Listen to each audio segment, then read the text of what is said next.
मेरे प्यारे बच्चों, कैसे हैं आप लोग सारे। आई होप सारे बढ़िया होंगे और अपने एग्जाम्स की तैयारी डट कर लगे हुए होंगे। और आज हम लोग बात करने वाले क्या, हम बात करेंगे इंडियन इकोनॉमिक डेवलपमेंट की बुक के बारे में। क्योंकि मैं मैक्रो के ऑलमोस्ट इंपॉर्टेंट टॉपिक जो हैं, जितने भी questions important up to BOP, वो चैनल पे भाई अपलोड कर चुका हूं ऑलरेडी। आई होप उसको देख रहे होंगे और आई एम डैम श्योर जो मन लगा के उन वीडियोस को देखेगा, एक एक टॉपिक वेल ऑर्गेनाइज्ड वे में उसका कंप्लीट हो जाएगा। So welcome back to my channel. मैं हूं राहुल कपूर, आपका इकोनॉमिक्स मेंटोर। और आज हम बात करेंगे इंडियन इकोनॉमिक डेवलपमेंट की बुक का chapter number 2। Chapter number 1 already आप लोगों को मैं डिलीवर कर चुका हूं। हम लोग देख सकते हैं, वहां पे बायो में लिंक दे रखा है, तो वहां से आप देखिएगा। Chapter number 2 is all about Indian economy 1950। 1950 से 1990 तक भारत कैसा था। अभी हम 1947 में क्या हो चुके हैं, आजाद हो चुके हैं। और 1947 पे हमने क्या देखा, Indian economy was backward, stagnant, दुनिया भर की जितनी परेशानियां थी वो हमारे सामने थी। तो अब सबसे बड़ा चैलेंज क्या था, प्लानर्स के आगे। जो हमारे कौन है, प्लानर्स हैं, प्लानिंग कमीशन वाले जो हमारे प्लानर्स हैं, उनके आगे चैलेंज था कि how to give pace to the development, development को रफ्तार कैसे दिया जाए भाई। तो प्लानर्स जो थे, कुछ पॉलिटिशियन थे और कुछ आपके स्कॉलर्स थे। स्कॉलर्स माने उस समय के अपने आप में विद्वान लोग थे। तो पॉलिटिशियन में थोड़ा सा ध्यान दे, 1950 में planning commission of India setup हुआ, ओके। और उसमें सबसे मेन रोल पॉलिटिशियन में किसका था, the first prime minister Pandit Jawaharlal Nehru. और जो स्कॉलर्स की अगर हम बात करें तो उस समय सबसे बड़ा जो रोल था वो था पीसी महालनोबिस का, जिनको कहा जाता है what, architect of planning commission of India. इनके बारे में अगर और जानना है तो you can go to my insta account, वहां पे मैंने एक बहुत शॉर्ट वीडियो में पीसी महालनोबिस, प्रशांता चंद्र महालनोबिस के बारे में सारी इंफॉर्मेटिव बात बता रखी है। तो छोटी छोटी इंफॉर्मेशन, इकोनॉमिक्स से जुड़े हुए इंफॉर्मेशन चाहिए और ये काम आएंगी कहां पे, सीयूटी में भी काम आएंगी। तो always try to go and follow the account at Instagram, तो वहां पे ये सब मिलता है भाई, बहुत भर भर के वहां पे मैंने डाला हुआ है। तो ये दोनों मेन थे। प्लानिंग कमीशन ऑफ इंडिया कब सेटअप हुआ, 1950 में, और फर्स्ट प्लानिंग 1951 में लॉन्च हो गई। तो अब हम लोग इस चैप्टर में पढ़ने वाले हैं कि 1950 से 1990 तक हमारा भारत कैसा था। तो प्लानिंग कमीशन ऑफ इंडिया ने प्लानिंग स्टार्ट करी। What they have started, they have started planning. और प्लानिंग के 4 मेन गोल थे, और इन 4 मेन गोल्स में से एक गोल इस चैप्टर में से लिखवा लो, पेपर में आएगा, डायरेक्ट आए, कॉम्पिटेंसी बेस्ड में आएगा, डायरेक्ट आएगा तो इस वीडियो में पढ़ा रहा हूं, कॉम्पिटेंसी बेस्ड आएगा तो जाओ इंस्टाग्राम पे, हर एक कॉम्पिटेंसी बेस्ड क्वेश्चन वहां मिलता है और यूट्यूब पे भी है। तो पहला प्लानिंग ऑब्जेक्टिव क्या था, जीडीपी या इकोनॉमिक ग्रोथ, देश की जीडीपी को बढ़ाना, क्योंकि हम लोग स्टैग्नेंट हो रहे थे। मॉडर्नाइजेशन, टेक्नोलॉजी को अडॉप्ट करना। सोशल आउटलुक मॉडर्न करना, सोशल आउटलुक मतलब बहुत सारी सामाजिक बुराइयां थी, सती प्रथा, बाल विवाह, और विमेन को आगे नहीं बढ़ने दिया जाता था, तो women participation was also important, modernisation का एक पॉइंट है। सेल्फ रिलायंस, सेल्फ सफिशिएंसी, अभी बड़े प्यार से आगे वीडियो में इन सबको एक्सप्लेन करूंगा, बताऊंगा। और इक्विटी या इक्विटेबल डिस्ट्रीब्यूशन, तो ये 4 हमारे प्लानिंग के गोल हैं। इन चारों को इस वीडियो में अभी आगे पढ़ाने वाला हूं। और we are covering in this video the Indian economy from 1950 to 1990। और 90 में जाके क्या हुआ, एक बहुत बड़ी हिस्टोरिक इवेंट हुई, new economic policy, liberalisation, privatisation और ग्लोबलाइजेशन क्या हुआ, लॉन्च हुआ। तब से पहले तक हमें इस चैप्टर में पढ़ना है। तो let's start with what, objective of planning. तो बने रहे वीडियो के साथ, एक एक करके चारों ऑब्जेक्टिव हम लोग पढ़ रहे।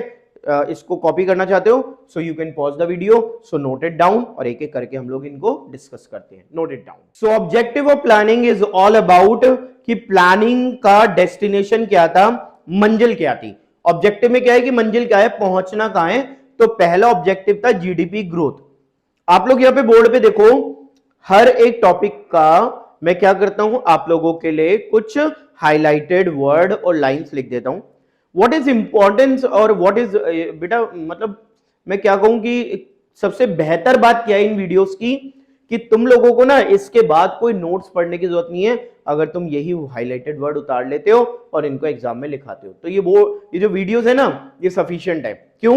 मैं समझा रहा हूं और साथ ही साथ आपको बोर्ड पे क्या दे रहा हूं, आपको बोर्ड पे मटेरियल भी दे रहा हूं, ताकि किसी बुक में जाने की और नोट्स पढ़ने की जरूरत ना पड़े।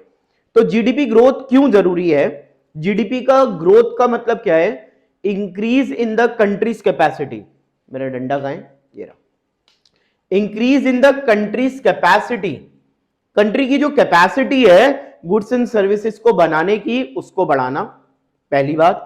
ठीक है, मेरा मार्कर कहां है? अब मैं हाईलाइटेड वर्ड इस मार्कर से हाईलाइट कर रहा हूं। लार्ज स्टॉक ऑफ प्रोडक्टिविटी, आपकी जो प्रोडक्टिविटी है, आपकी प्रोडक्शन पावर है, उसका स्टॉक लार्ज होना चाहिए, बढ़ना चाहिए। और सर्विस सेक्टर भी फ्लरिश होना चाहिए, डेवलप होना चाहिए। क्यों? क्योंकि इकोनॉमिक ग्रोथ, ये ना जीडीपी ग्रोथ, इकोनॉमिक ग्रोथ या जीडीपी ग्रोथ कब होगी? जब कंसिस्टेंट राइज इन जीडीपी, जब आपका देश जीडीपी में कंसिस्टेंट राइज करेगा, 1-2 साल नहीं भाई, लंबे समय तक जीडीपी का ग्राफ यहां जाना चाहिए। हम सब why we are praising Virat Kohli, why we are praising Sachin Tendulkar, हम क्यों प्रेस कर रहे हैं, उनकी तारीफ क्यों करते हैं, उनके पीछे भाग क्यों रहे हैं? We are dying fan. क्यों? क्योंकि उनके ग्राफ कंसिस्टेंट है भाई, इस तरीके से जाते हैं। डाउन होते ना तो पत्थर मारते हैं लोग घरों पे, मगर हम उनके पीछे भागते हैं। क्यों? क्योंकि वो कंसिस्टेंट है अपनी खेल में। ऐसे जीडीपी क्या कंसिस्टेंट होनी चाहिए एकदम। अब ये कंसिस्टेंसी अगर आपको बनानी है तो जीडीपी डिपेंड करता है किस पे? Development of all sector. तो आपको प्राइमरी सेक्टर, सेकेंडरी सेक्टर और टर्शियरी सेक्टर तीनों को डेवलप करना है। GDP can be increase by resources. आप बना कैसे सकते हो जीडीपी? या तो अपने रिसोर्स बढ़ाओ या अपनी टेक्नोलॉजी बढ़ाओ, नई नई टेक्नोलॉजी लाओ, क्योंकि इसके कॉम्बिनेशन से जीडीपी बढ़ेगी। और इसका एक और फायदा होगा, increase in the employment in all sector. तो बड़े प्यार से 1 2 3 4 5 6 हाईलाइटेड पॉइंट आपको मैंने सिखाए जीडीपी ग्रोथ के। पहला ऑब्जेक्टिव है, अच्छे से नोट डाउन कर लो, फिर नेक्स्ट ऑब्जेक्टिव पे चलते हैं। तो note it down, pause the video, note कर लो बेटा नोट। सो प्यारे बच्चों, modernisation is the second goal of planning. Planning का दूसरा गोल क्या है? मॉडर्नाइजेशन है। फिर से कुछ हाईलाइटेड वर्ड्स के थ्रू हम इसे समझते हैं। मॉडर्नाइजेशन की पहली लाइन हमेशा क्या लिखना?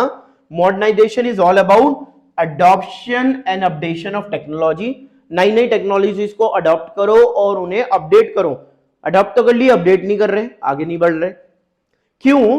क्योंकि हमारा एम जीडीपी इंक्रीज करने पर है, देश का एम जीडीपी इंक्रीज करने पर है। और जीडीपी इंक्रीज करना किसके थ्रू है?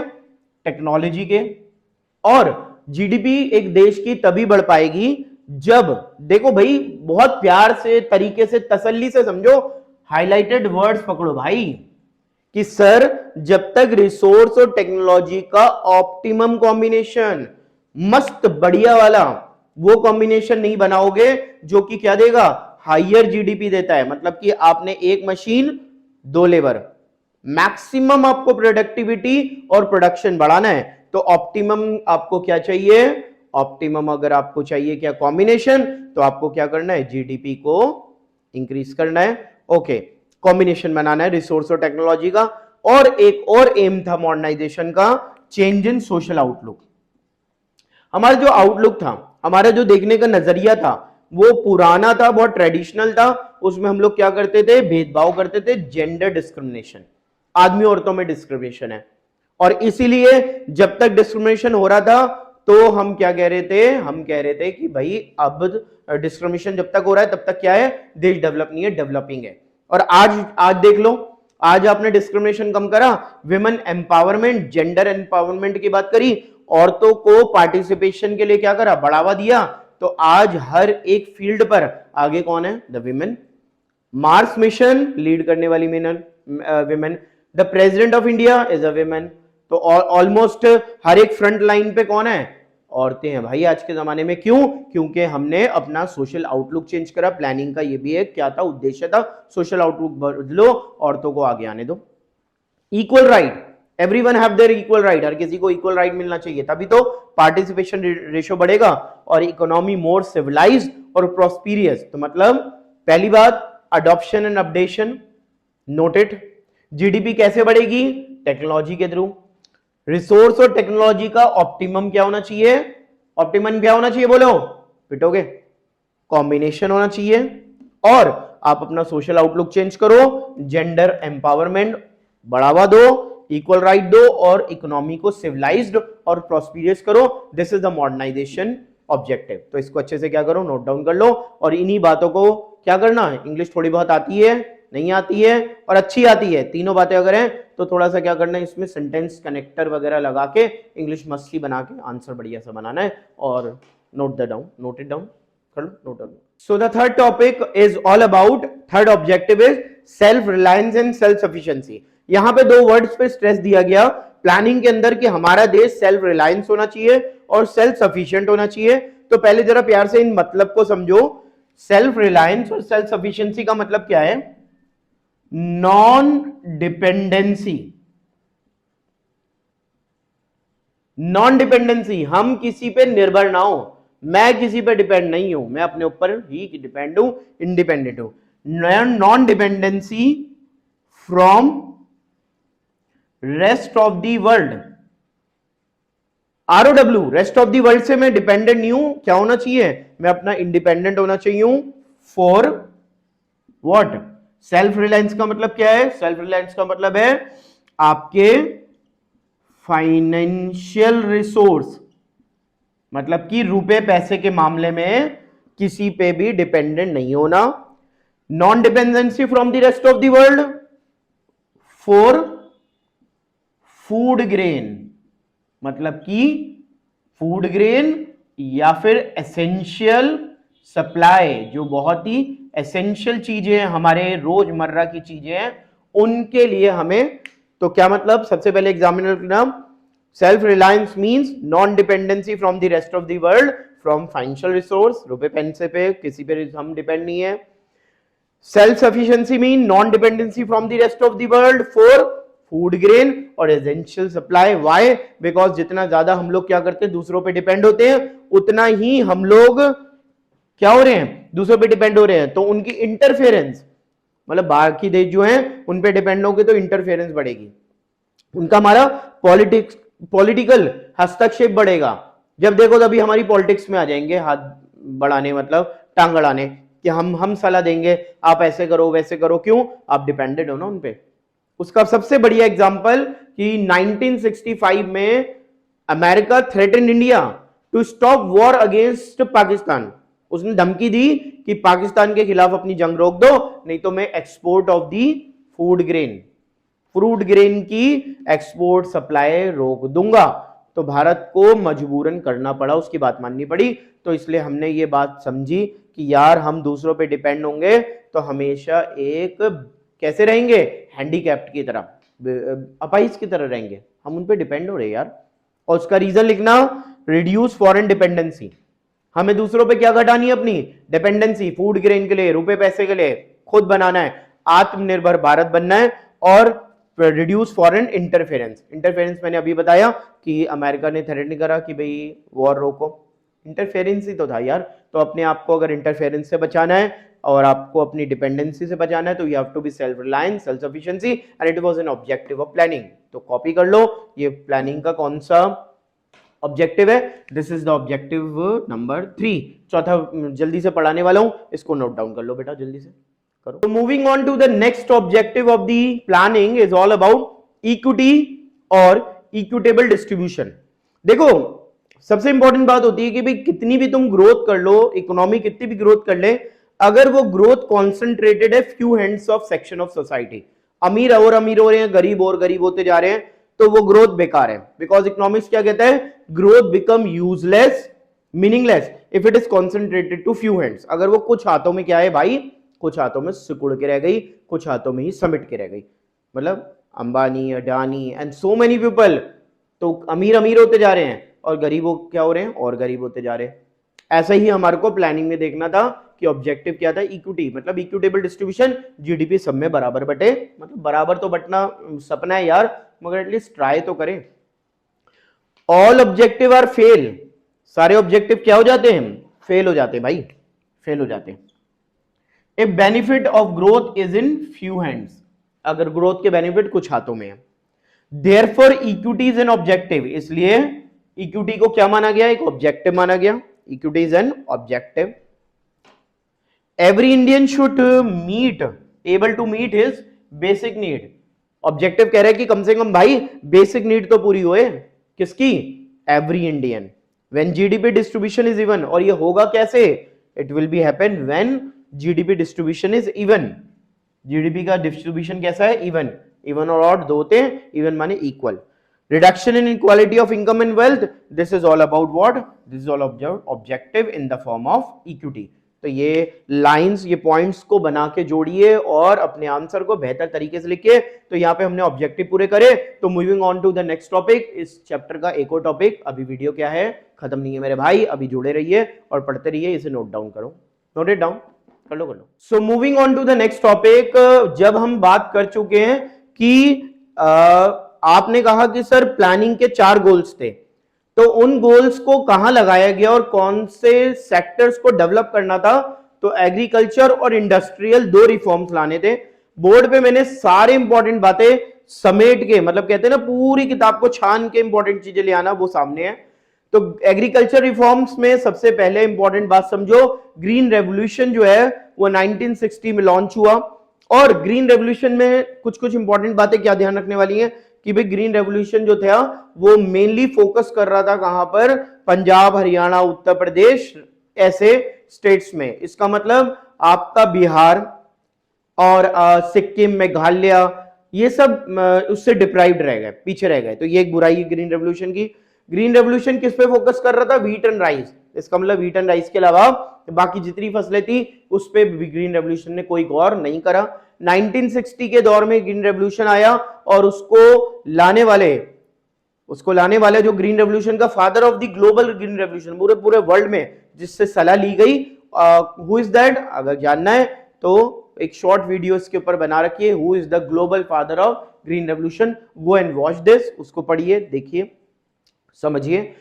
देखिए ग्रीन रेवोल्यूशन के रिस्क एज एन एजुकेटर, अब मैं जो सीबीएसई के ट्रेंड देख रहा हूं उसके अकॉर्डिंग मैंने ये बातें निकाली है कि ये इंपॉर्टेंट बातें क्या, रिस्क क्या था, पेस्ट अटैक। ग्रीन रेवोल्यूशन में हमने क्या करा, इंसेक्टिसाइड, पेस्टिसाइड, ऐसे केमिकल्स यूज करे जिससे पेस्ट अटैक, मतलब जो केमिकल्स यूज करके फसलें बनती है ना, बाद में उनपे पेस्ट अटैक सबसे ज्यादा होते हैं। तो ये एक रिस्क था। इनकम इनइक्वालिटी, मतलब पंजाब, हरियाणा और उत्तर प्रदेश, कई स्टेट ऐसे थे जिनके फार्मर्स ने क्या करा, ग्रीन रेवोल्यूशन का फायदा उठाया और बाकी सब लोग क्या रह गए, उससे क्या हो गए, पीछे रह गए। तो ये एक इनकम इनइक्वालिटी का फैक्टर था। कैसे रिडक्शन करें, तो सरकार ने कहा हम कैसे करें इनकम इनइक्वालिटी रिड्यूस, तो सब्सिडी दें। सब्सिडी क्या होता है, सब्सिडी फाइनेंशियल असिस्टेंट होता है, रुपए पैसे की सहायता होती है जो सरकार फार्मर को दे रही है। अब उसमें भी 2 लोग आ गए, एक उसके फेवर में और एक उसके अगेंस्ट में है। फेवर वाले भाई क्या कह रहे हैं, फेवर वाले भाई कह रहे हैं फार्मिंग रिस्की बिजनेस है, फार्मिंग डिपेंड है किस पर, रेन पर, और किस पे, नेचुरल क्लाइमेट पर, तो भाई उसको दो सब्सिडी।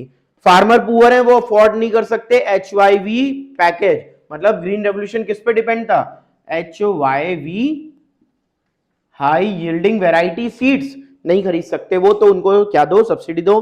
और इनकम इनइक्वालिटी घटानी है तो सब्सिडी जरूरी है।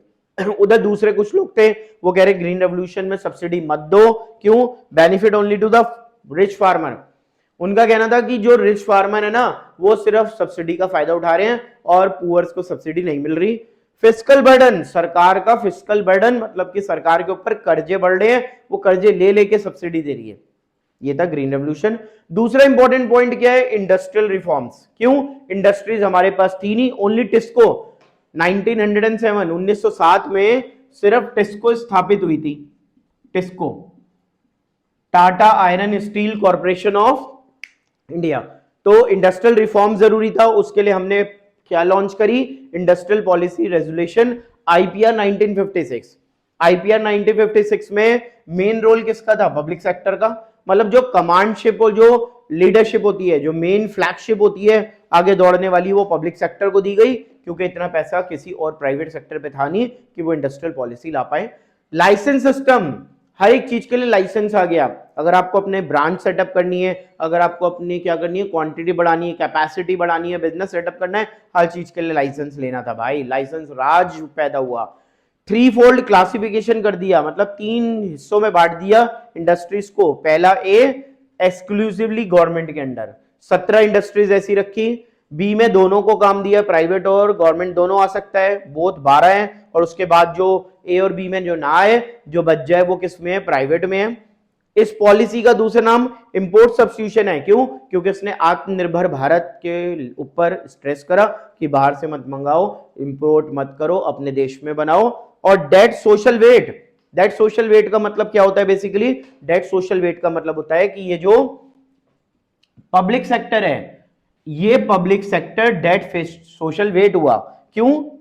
Public sector declared as inefficient. Public sector क्या हो गए? इनएफिशिएंट हो गए और करप्ट हो गए। तो करप्शन बहुत फैल गया, इनएफिशिएंसी फैल रही थी, हर जगह स्कैम ही स्कैम थे। तो इसलिए इसे डेड सोशल वेट कहा गया। And this is all about what? Agriculture reform और इंडस्ट्रियल रिफॉर्म। इसी के साथ में मैं वीडियो को क्या कर रहा हूं प्यारे बच्चों, क्लोज कर रहा हूं, बिकॉज ये चैप्टर यहाँ पे इतने पॉइंट्स के साथ में मुझे लगता है सफिशिएंट है। इतना पढ़ के जाओगे तब भी पेपर बढ़िया से कर दोगे। That's my promise to you. तो कीप वॉचिंग, बने रहिए वीडियोस के साथ, और छोटी छोटी जानकारियों के लिए शॉर्ट वीडियोस देखिए, और बड़ी चैप्टर प्रिपेयर करने तो लॉन्ग वीडियोस करिए। So learn more and more, बढ़ते रहिए, पढ़ते रहिए और आगे बढ़ते रहिए।